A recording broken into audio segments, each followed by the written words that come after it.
वंशी विभूषितकरा नवनीर्दाभा पीताम्बरदरुणबिम्बफलाधरो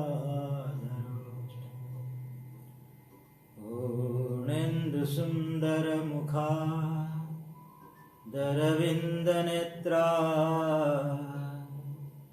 कृष्णात् परं किमपि तत्त्वमहं न जाने।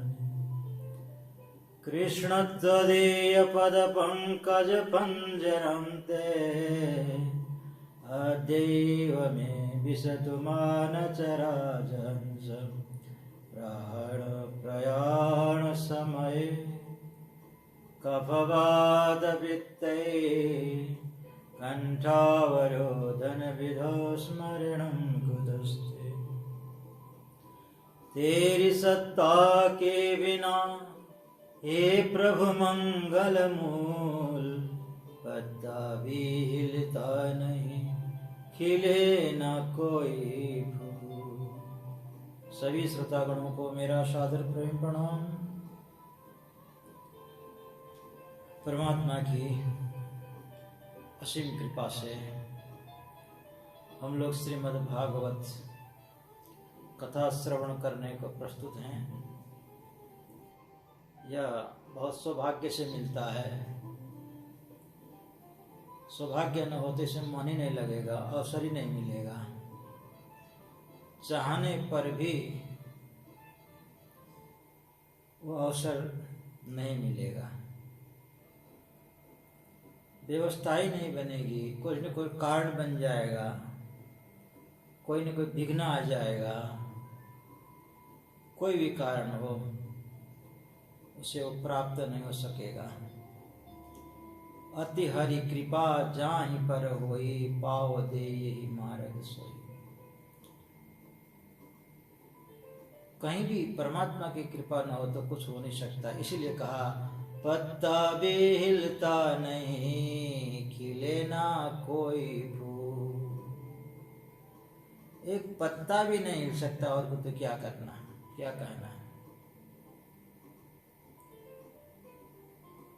चलिए चलते हैं प्रसंग की ओर। ऋषभदेव जी भगवान के अवतार हैं। उन्होंने महापुरुषों को किस प्रकार से आचरण करना चाहिए, अवधूत वृत्ति किस प्रकार से धारण करनी चाहिए, इसको उन्होंने अपने स्वयं ही आचरण करके बताया। लेक्चर नहीं दिया, कहा नहीं, खुद किया भी। निज जीवन दृष्टांत बनाने जग में ईश्वर आता है। त्याग तपस्या जन सेवा कर मानव धर्म सिखाता है। तो निज जीवन दृष्टांत बनाने, खुद को भी तो उन्होंने दृष्टांत बनाया। किस प्रकार से आचरण करना चाहिए, क्या व्यवहार करना चाहिए, जब तक राजा रहे तो किस प्रकार से प्रजा का पालन करना चाहिए, वो किया। उसके बाद में फिर ज्ञानी पुरुषों का, महात्माओं का किस प्रकार से आचरण करना चाहिए, उनका स्वागत सत्कार करना चाहिए, किस प्रकार से व्यवहार करना चाहिए, ये बताया। उसके बाद में अवधूत वृत्ति को उन्होंने धारण कर लिया।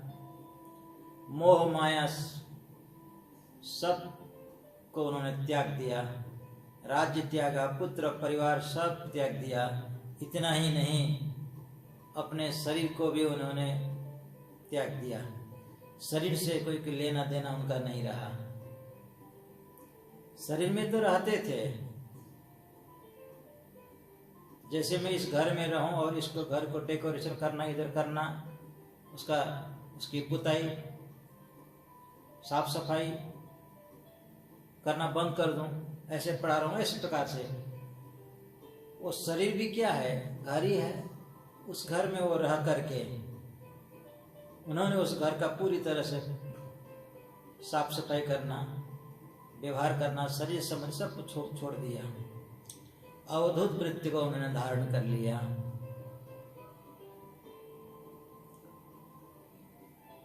एक को खोकर के संसार प्रारंभ हुआ और संसार को खोकर के अब एक की ओर जा रहे हैं। उस एक को पाना होगा तो सबको छोड़ना पड़ेगा, क्योंकि सबको हमने कैसे पाया? एक को छोड़ करके वहां से आए, परमात्मा से खेल देखने के लिए आए। जो भी कहें, हम यहाँ पर आए तो ऋषभदेव महाराज ने धीरे धीरे धीरे करके उस वृत्ति को धारण कर लिया, मन परमात्मा में लगाया।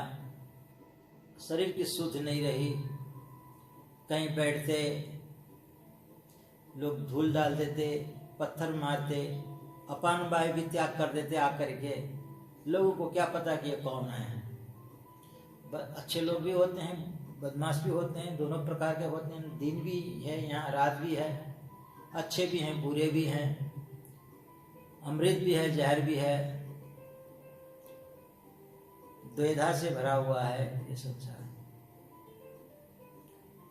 तो धीरे धीरे करके सब कुछ त्याग दिया। परंतु ऐसे अच्छे लोग भी होते थे, कहीं दुखी आत्मा भी आते आकर के कहते, महाराज बड़ा कष्ट है, ये कर दीजिए, वो कर दीजिए, जरा हाथ देख दीजिए, ललाट की रेखा देख करके बता दीजिए, हमारा भाग्य बता दीजिए, इस प्रकार से। तो उन्होंने सब कुछ छोड़ दिया, कुछ करते नहीं थे। लोग आते परेशान करते थे, मुंह में पत्थर डाल के बैठते, तो लोग कहते अरे ये तो पागल हो गया है। खड़े खड़े मल मूत्र का त्याग कर देते, तो लोगों ने आना बिल्कुल बंद कर दिया। कहते हैं कि अंत समय में आप भला भी करने लगेंगे, अति भला भी बहुत खतरा है, आसक्ति भी खतरा तो है ही। एक महात्मा जी थे, उन्होंने हिमालय में जाकर के खूब तपस्या की, देवता प्रसन्न हो गए, कहा कि क्या मांगते हो, मांगो। महात्मा जी ने कहा मैं तो जगत की सेवा करना चाहता हूं। अच्छी बात है, क्या मांगते हो? कहा कि महाराज मैं मेरे शरीर की एक बूंद खून से कोई भी रोग ठीक हो जाए। तो महात्मा जी, देवता ने कहा महात्मा जी तो सोच समझ के वरदान मांगिए, पछताना न पड़े। नहीं महाराज, मैं तो यही, मुझे यही चाहिए, मैं लोगों की सेवा करना चाहता हूँ। लोग दुनिया में बहुत दुखी हैं, बहुत रोगी हैं, नाना प्रकार के क्लेश से युक्त हैं, फिर भी सोच लो। कहा देवता ने, कहा कि नहीं महाराज हमको तो वही वर दीजिए। ठीक है, देख करके चले गए। वरदान प्राप्त करके वो हिमालय से नीचे उतरे, एक गांव के बाहर बड़ वृक्ष के नीचे बैठे। वह महात्मा को कोई भी देखता है तो लोग चले जाते हैं महाराज, अपना दुख सुख रोने लगते हैं। एक माता जी भी थी, उसका बेटा था, बड़ा दुखी था, लंगड़ा के चलता था, डंडे के सहारे लेके गए। महाराज ये तो बहुत कष्ट में है, गरीब आदमी, खूब दवा दुआ खूब किया, एक पैर ठीक नहीं है महाराज, देखिए डंडे के सहारे चलता है। तो महात्मा जी ने कहा ठीक है। उन्होंने एक सुई निकाली अपनी झोली से और ऐसा करके एक बूंद खून निकाला, नाक में डाल दिया, बेटा सूंघ ले। कहा सूंघ लिया और कहा कि चल। कहिए चल पाऊँ? कहा कि नहीं चल, अब तो ठीक हो गया। मैं ठीक हो गया? अच्छा। वो जैसे खड़ा हो गया और चलने लगा तो वो बहुत चंगा हो गया, और वो तो चारों तरफ वृक्ष की चारों तरफ घूमने लगा, दौड़ने लगा। उसकी माँ तो इतने प्रसन्न हो गए, नाचने लगी खुशी के मारे, चरण में गिर गए, बार बार गिरती है, महाराज आपने मेरा कल्याण कर दिया, उद्धार कर दिया। और वो भागे भागे गए गांव में। लोगों ने देखा अरे ये लड़का तो दौड़ रहा है, अरे चल नहीं पाता था, बैसाखी के सहारे चलता था, क्या हो गया? तो उन्हें कहा कि अरे वो गांव के बाहर है ना, एक महात्मा जी आए हैं, वो बड़ वृक्ष के नीचे बैठे हुए हैं, एक बूंद खून नाक में डाल देते, ठीक कर देते हैं। अच्छा। अब लोग में दुखी तो दुनिया में बहुत हैं, कोई तन दुखी, कोई मन दुखी, कोई धन भी न रहे तो उदास, थोड़े थोड़े सब दुखी, सुखी श्याम को दास। सब दुखी हैं। तो लोग आने लगे, लूले, लंगड़े, बहरे, अंधे, नाना प्रकार के क्लेश से युक्त लोग आने लगे। और महात्मा जी अपने से सुई निकालते, एक बूंद खून निकालते, नाक में डाल देते, ठीक होके और चले जाते। और यह बात आग की तरह चारों तरफ फैली। अगल बगल के गांव के लोग भी आने लगे। करते करते इतनी भीड़ होने लगी कि लंबी लाइन लगी। अब तो महात्मा जी को कहाँ फुर्सत है, बस फूट दे रहे हैं। महात्मा जी ने देखा, ऐसे करके देखा, लाइन तो बहुत कोसों दूर है, बहुत लंबी लाइन है। महात्मा जी ने हाथ जोड़ के कहा, भैया एक के साथ क्यों आते हो तुम लोग? अरे एक एक करके आओ, अरे बारी बारी से आओ, इतनी लंबी लाइन है, मेरे पास इतना खून भी नहीं है, मैं कैसे दे पाऊंगा? अरे मेरे सर में खून बनने दो। लोग सुनने वाले कहाँ थे? पीछे वाले ने विचार किया, पहुंचते पहुंचते इतनी लंबी लाइन है, पहुंचते पहुंचते तो खून तो खत्म हो जाएगा महात्मा जी का, फिर हम तो ऐसे रह जाएंगे, चलो दौड़ो। उन्होंने लाइन वाइन सब तोड़ दिया और आ गए सब। और धक्का मुक्की होने लगा, मारा मार होने लगा। और तो जा करके जो आगे पहुंच गया, सुई लेकर के महात्मा जी को आता, अरे क्या कर रहे हो, अरे क्या कर रहे हो, अरे क्या कर रहे हो महात्मा, कौन सुनने वाला इसमें भीड़ में? तो महात्मा जी को कोई नाक में, कोई कान में, जहाँ सुई मिले, जहाँ घुसेड़ने को मिले घुसेड़ देते। और करते करते महात्मा जी बहुत चिल्लाने लगे, रोने लगे, ऐसा मत करो, मैं तो मर जाऊंगा।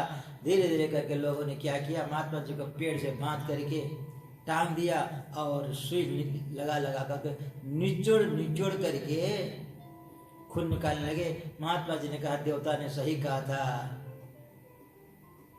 उसने कहा था बार बार, और एक बार सोचो, और एक बार सोचो तो पछताओगे। क्या करूं, अब तो समय भी निकल गया। तो करते करते महात्मा जी तो पधार गए। उन लोगों का तो रोग तो ठीक हो गया, अपने महात्मा जी पधार गए। कहने का मतलब अति उपकार में भी लग जाएंगे तो लोग छोड़ेंगे नहीं।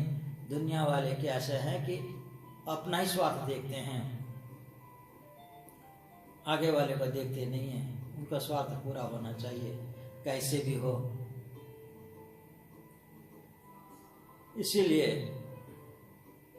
ऋषभदेव महाराज ने अवधूत वृत्ति को धारण करके चलते फिरते ही मलमूत्र का भी त्याग कर देते, त्याग हो जाता था, करते क्या हो जाता था।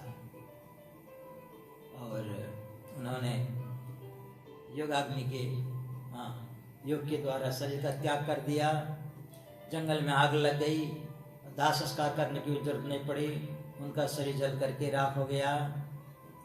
और उनके जो बड़े पुत्र हैं भरत हैं, भरत जी महाराज, भरत राज पालन करने लगे, राज शासन करने लगे, धर्म पूर्वक पालन करते, अपने भाइयों को भी यथा योग्य स्थान दिला दिया, राजा बना दिया। और बहुत दिनों तक राज शासन किया। और यही परंपरा रही है। जब पुत्र इनके भी योग्य हो गए, सुमति को राजा बना करके वो चले गए तपस्या करने को, जहाँ गंडकी नदी बहती है, पुलह आश्रम में जा करके तपस्या करने लगे।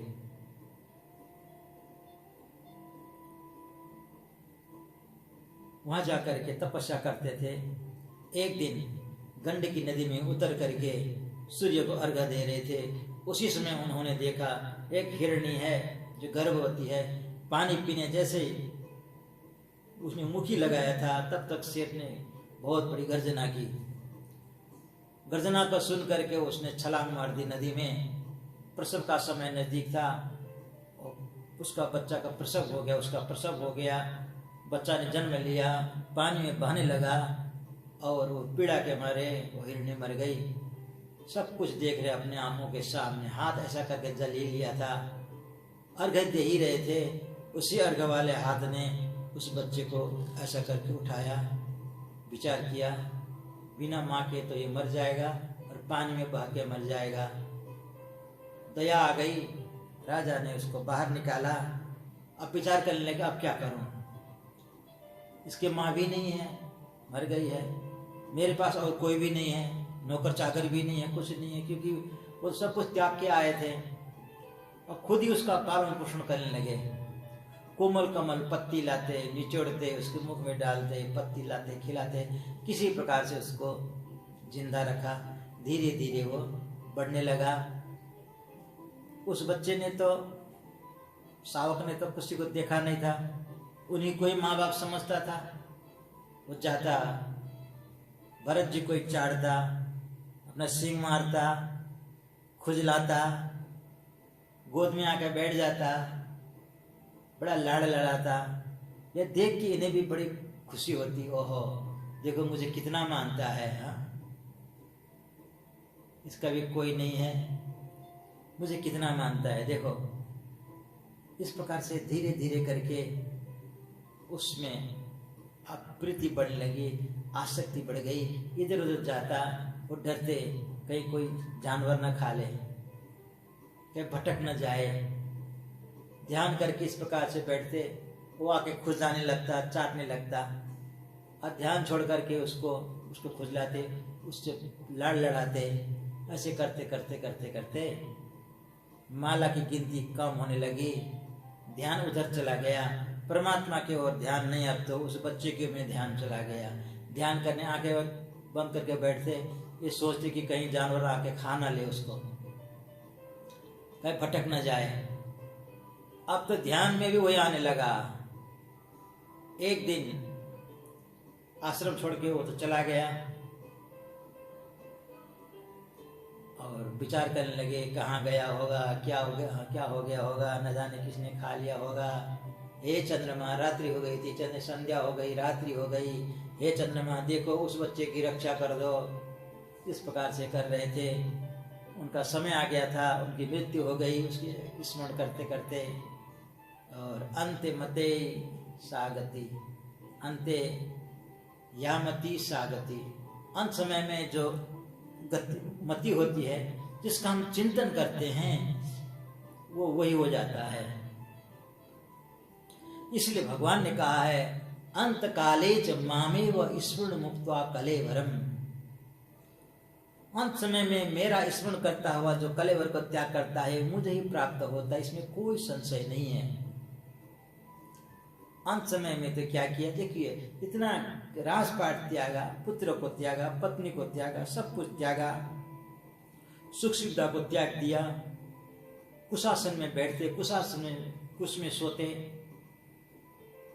कंदमूल खाते, ऐसे जीवन जी रहे थे। परंतु आसक्ति उधर से हो गई। दया की भी सीमा होती है, जब कुछ बड़ा हो गया उसको छोड़ देना चाहिए था। तो इसीलिए कहा दया बिना के साधु कसाई, दया करी तो धोखा खाई। अति दया करने से ऐसा हो जाता है। दया करते करते आसक्ति ने पकड़ लिया और जैसा जिसका स्मरण किया था वही होके उन्होंने जन्म लिया।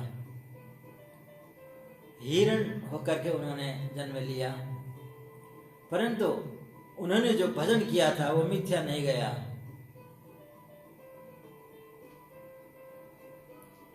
वो मिथ्या नहीं गया, उन्हें सब वही स्मृति आ गई। इस प्रकार से मैं राजा था, फिर सबको छोड़कर तपस्या करने चला गया, और हिरण के बच्चे में मेरी आसक्ति हो गई और मेरा मृत्यु का समय आ गया, और उसका चिंतन करने से आज ही मेरी दुर्गति होगी।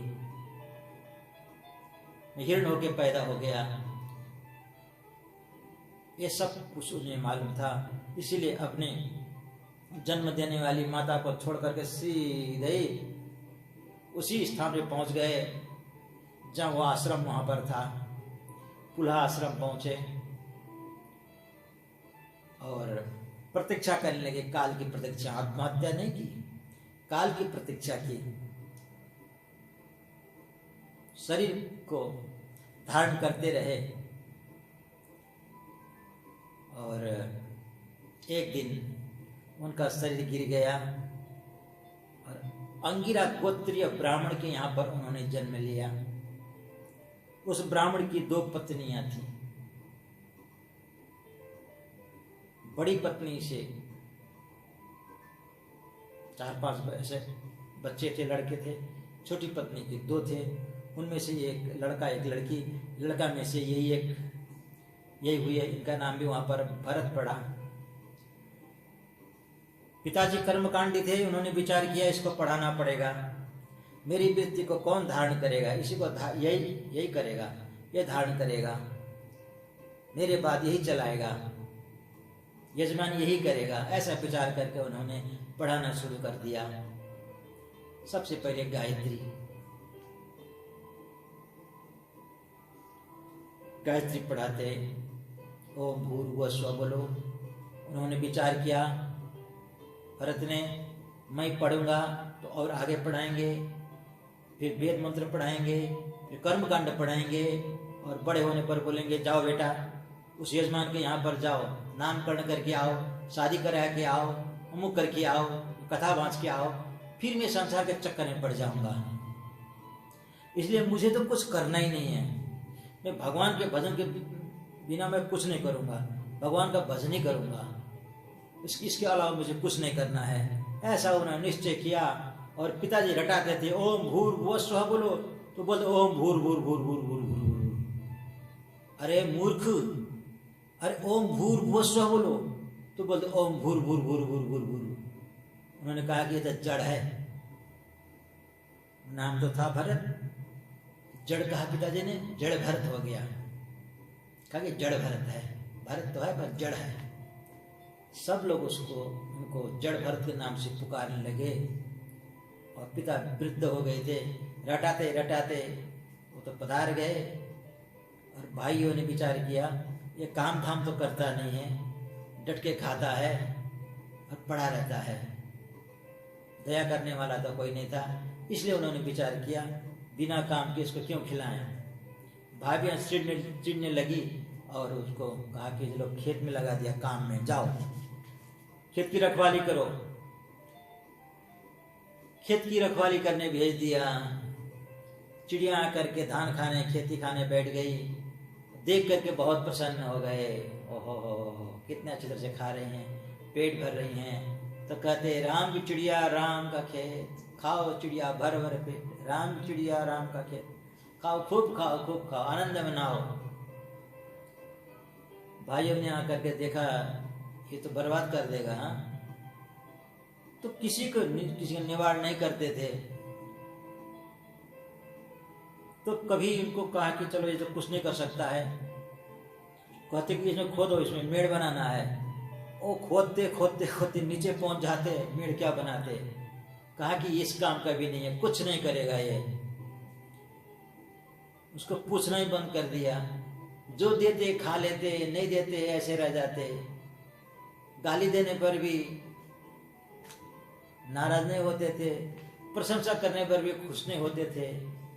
वो जानते थे गाली भी दे रहे हैं तो मेरे शरीर को दे रहे हैं, मुझे तो नहीं दे रहे हैं, मैं तो शरीर नहीं हूं। इस प्रकार से कभी खेत में पड़े रहते थे, कभी मिले तो बहुत खा लेते कि दे दिया तो, नहीं तो भूखे रह जाते कई दिन तक। जब मिलता तो एक ही दिन कई दिन का खा लेते थे। और किसी प्रकार की चिंता न हो से रिष्ट पुष्ट बलिष्ठ थे, क्योंकि टेंशन नहीं था कुछ। चिंता किस बात की। जिसको कछु न चाहिए सोई साहमशाह। एक दिन क्या हुआ, डाकू का सरदार ने विचार किया, काली को भोग लगाना है, बलि देना है। जो जिस व्यक्ति को पकड़ के लाए थे वो भाग गया था। कहा कि जाओ और किसी को ढूंढ के लाओ। ये तो आराम से बैठे हुए थे खेत में, रात्रि के समय। वो डाकू के जो डाकू लोग थे वो ढूंढते हुए आए। सरदार की आज्ञा को मान करके रिष्ट पुष्ट बलिष्ठ को देखा बैठे हुए, ओ हो, इसीलिए जा करके चढ़ा देंगे तो देवी जी बहुत प्रसन्न हो जाएंगी, काली जी बहुत प्रसन्न हो जाएंगी, भद्रकाली बहुत प्रसन्न हो जाएंगी। ऐसा विचार करके उन्होंने विचार किया और चारों तरफ से आकर के उन्होंने घेर लिया। देखा भाई कुछ नहीं करता, कोई प्रतिक्रिया ही नहीं है, भागने की कोशिश नहीं कर रहा है। कहा कि चलो उठो, कहा तो उठ दिए, चलो बोले चल दिए, ले गए और सरदार ने देखा, वाह वाह वाह, बहुत अच्छा बहुत अच्छा, बहुत खुश हो गया वो तो देख करके। कहा कि आज भद्रकाली प्रसन्न होंगे, देख कितना मोटा तगड़ा है। अच्छा, पहले वाला भाग्य बहुत अच्छा हुआ, उससे अच्छा वाला मिला। नहाया धोया, कई दिन से नहाए नहीं थे, खूब नहला दिया। विचार कर रहे हैं, जो मम्मी जो काम करती थी आज ये कर रहे हैं। हाँ, मम्मी तो नहीं है, ये करा रहे हैं, बहुत अच्छी बात है। खूब अच्छे कपड़े पहना दिए, वस्त्र पहनाए, माला पहनाए, और पालकी में डाल करके बैठा करके घुमाए। तो मन ही मन सोच रहे हैं, जो पिताजी को करना चाहिए था, जो भाई को करना चाहता, आज ये लोग कर रहे हैं, चलो अच्छी बात है। खूब खिला पिला, कोई बात नहीं है, खाए, जो खिलाया खा लिए, जो पहनाए पहन लिए। तो काली जी के सामने ले गए, पूरी तैयारी की। पुरोहित ने कहा सारी तैयारी हो गई, एक तलवार ले लो और उसका गर्दन उतार दो, चढ़ा दो काली जी को। तो काली जी को, भद्रकाली जी को सहन नहीं हुआ है। भगवान का भक्त किसी प्रकार कोई प्रतिक्रिया नहीं कर रहा है, देख रहे हैं कि तलवार लेकर के काटने को तैयार हैं। चाहते तो सबको मरोड़ कर फेंक सकते थे, इतने तगड़े थे, अकेले सबके लिए भारी पड़ जाते, परंतु कोई प्रतिक्रिया नहीं की। भगवान के शरणागत थे, शरणागत वत्सल, भगवान के शरणागत, और कोई प्रतिक्रिया नहीं। देवी जी ने विचार किया, मुझे कुछ करना पड़ेगा। तड़ तड़ तड़ आवाज करके मूर्ति में फट करके वो देवी जी प्रकट हो गई, और उसी तलवार को लेकर के उस पुरोहित को सहित सबको, डाकुओं को, सरदार को, सबको मार दिया, मौत के घाट उतार दिया। देवी जी को और देखते रह गए, देखते रह गए। पहले दुखी भी नहीं हुए कि मुझे मार रहे हैं, मुझे छोड़ दो, कोई बचाओ भी नहीं कहा। उनकी रक्षा हो गई, धन्यवाद भी नहीं, खुशी भी नहीं, वैसे के वैसे ही, किसी प्रकार के कोई भी परिवर्तन नहीं।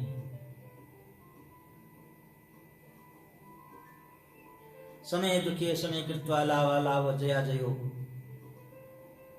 सुख दुख में सम, लाभ लाभ में सम, जैसे गीता में कहा है, उसी प्रकार का उनका आचरण पर भगवान के परम भक्त। और वहां से धीरे से उठ के चल दिए, कोई ग्लानि भी नहीं, कोई प्रसन्नता भी नहीं, दोनों से दूर जा रहे थे। उधर में क्या होता है, सिंधु सौवीर देश का जो राजा है रघुगण, पालकी में बैठ करके सत्संग करने को जा रहा था कपिल देव जी के आश्रम में। श्री सुखदेव जी महाराज कहते हैं, अतः सिंधु सौवीरपते रघुगणस्य प्रतीक्षु मत्यास्तते तत्कुलपतिना सीविका महापुरुषान्वेषण समय दैवेन उपसादितः। उसका जो पालकी में बैठ के जा रहा था वो जो राजा रघुगण, उसका एक कहार बीमार पड़ गया, अक्षम हो गया। तो तीनों कहारों ने कहा कि महाराज ये तो चलने लायक भी नहीं रहा, अब तो क्या करें। तो रघुगण ने कहा कि एक काम करो, मेरा ही जैसा मेरी प्रजा है, जाओ जो जो मिले पकड़ के लेके आओ। ढूंढने के लिए चले गए, ये मस्ती में झूम रहे थे, इन्हीं को देखा, कहा कि चलो। ये भी नहीं पूछा कि कहाँ चलना है, क्यों चलना है, चल दिए। आए और उठाओ पालकी, उठा लिए और चलने लगे। परंतु चलते किस प्रकार से थे, नीचे देख के चलते थे, किसी प्राणी की हत्या न हो, हिंसा न हो, पैर बचा के चलते थे, सीटी देखते उछल जाते थे। इससे बड़ी तकलीफ हुई राजा को, सीट टकरा जाता था पालकी में। तो बार बार ऐसा होने से उसने डांट के कहा, तुम कैसे चलते हो, तो पागल तो नहीं हो गए हो। तो तीनों ने कहा जो पुराने थे, महाराज हम लोग तो सही चल रहे हैं, ये जो अभी नया कहार आया है ना, ये गड़बड़ा के चलता है, कभी उछलता है, कभी क्या करता है। तब राजा ने देखा है मोटा तगड़ा, काम ठीक से नहीं कर रहा है। तब कहा, ओहो तुम बहुत समय से चल रहे हो ना, तो तुम अकेले ढो रहे हो ना मुझको, इसीलिए बहुत दुबले पतले हो, लगता है बहुत दिन का तुम खाए भी नहीं हो, वो भूखे मालूम पड़ते हो, देखो हड्डियां चमक रही है। व्यंग किया इस प्रकार से। आगे चल रहे थे, जब उन्होंने चींटी देखी तो फिर उछले, धड़ाम से लगा, अब तो रहा नहीं गया। उसने कहा कि मैं ऐसी चिकित्सा करूंगा जैसे यमराज, जैसे दंडपाण यमराज प्राणियों की चिकित्सा करते हैं। तब पहली बार बोले पड़े, क्या बोले? तो योदितम व्यक्तम अविप्रलब्धम भरतो समय स्यादधि वीरभार गंतुर यदि सादधिगम्य मध्वा विवेतरासो न विदम प्रभाद। हे राजन, तो राख को जला करके क्या बनाओगे? मुझे क्या करोगे? न मैं मोटा हूं न मैं पतला हूं,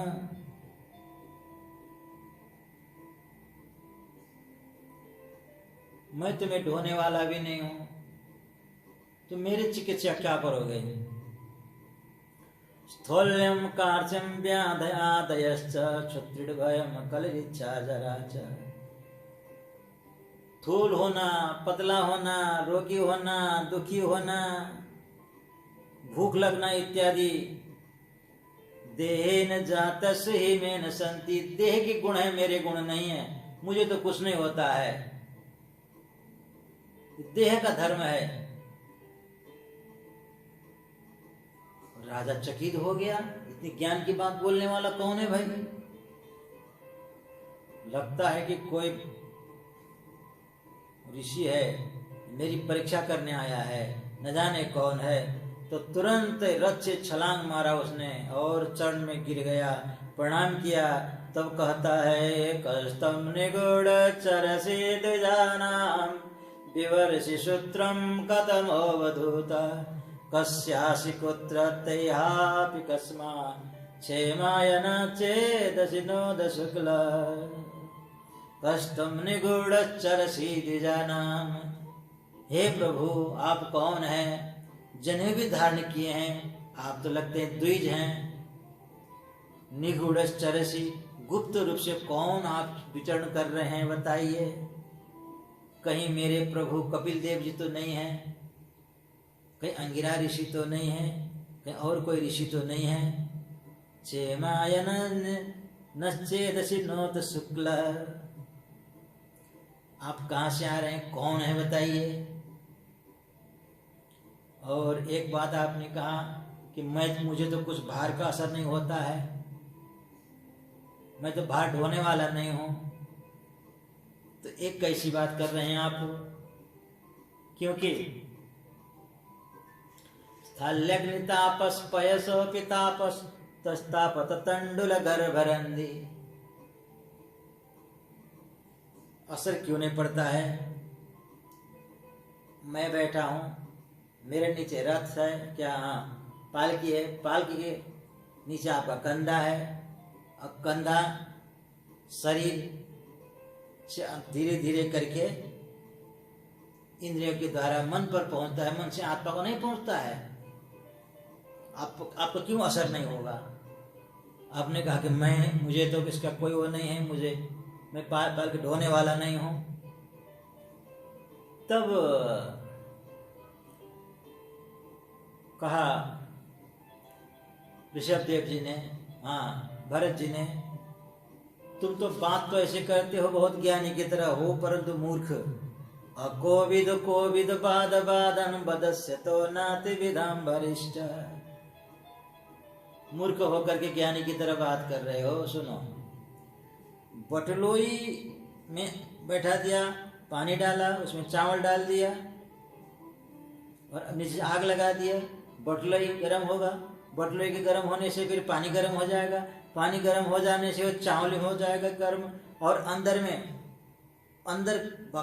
का भाग पक जाता है, वहां तक असर पहुंचता है। वहां तक असर पहुंचता है, परंतु उस चावल के जगह पर पत्थर रख दिया जाए तो कैसे असर पहुंचेगा? कैसे पकेगा वो भी छोड़ दीजिए।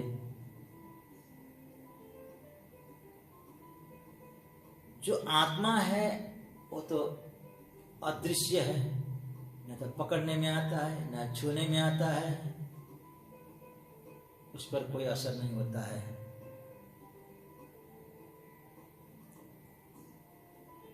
क्योंकि कहा है नैनम छिन्न शस्त्राणि नैनम दहति पावक न चैनम क्लेदन्त्यापो न शोषयति मारुता अच्छेद्य अक्लेद्य अश्वस्यैव च नित्य सर्वतथाणुरचलोऽयं सनातन। नैनम छिन्न शस्त्राणि नैनम दहति पावक, तो वो आत्मा है तो उसका वहां पर कैसे असर पहुंचेगा? न पकड़ में आता है, न देखने में आता है, न वो काटा जा सकता है, न सुखाया जा सकता है, न जलाया जा सकता है। वो तत्व ही अलग है। इसलिए तुमने जो उदाहरण दिया चावल का पानी का, वो सरासर गलत है। और रहो गणैस्त तपसा न याति न चेत् जया निर्विवणान् गृहाद्वा न छन्दसा नैव जलाग्नि सूर्य विना महत्पादरजाभिषेकम्। तो चरणों में गिर गया, महाराज कैसे मेरा कल्याण होगा? तब उन्होंने कहा कि एक ही चीज है, न यज्ञ करने से, न दान करने से, न तप करने से, न घर से निकल करके बाहर जाने से, न हिमालय में जाने से, न मरुस्थल में जाकर के सिर के बल खड़े होने से, कुछ करने से भी नहीं होगा। क्या होगा? क्या करने से? बिना महत्पादरजोभिषेकम। जो महात्मा जन है, जो सिद्ध लोग हैं, वास्तव में ज्ञानी है, वास्तव में भक्त हैं, नाम के भक्त नहीं, ऐसे महापुरुषों के चरण में जाने से, उनकी सेवा करने से ही कल्याण हो सकता है, और कोई उपाय नहीं है। नान्य पंथा विद्ययनाया, और कोई उपाय नहीं है। उनके चरण पकड़ने से, भगवान के चरण पकड़ने से, चरण कमल में जाने से, कहा भी है पाप करे बिनु गति नहीं, पाप करे दिन जात, पाप करे तो हरि मिले, इसलिए पाप करो दिन रात। सुन करके बड़ा आश्चर्य लगता होगा आप लोगों को। पाप करे तो हरि मिले, पाप करो दिन रात। पाप करे बिनु गति नहीं, पाप के बगैर कोई उपाय भी नहीं, कोई गति भी नहीं मिलने वाली है। पाप करे दिन रात, इसलिए दिन रात पाप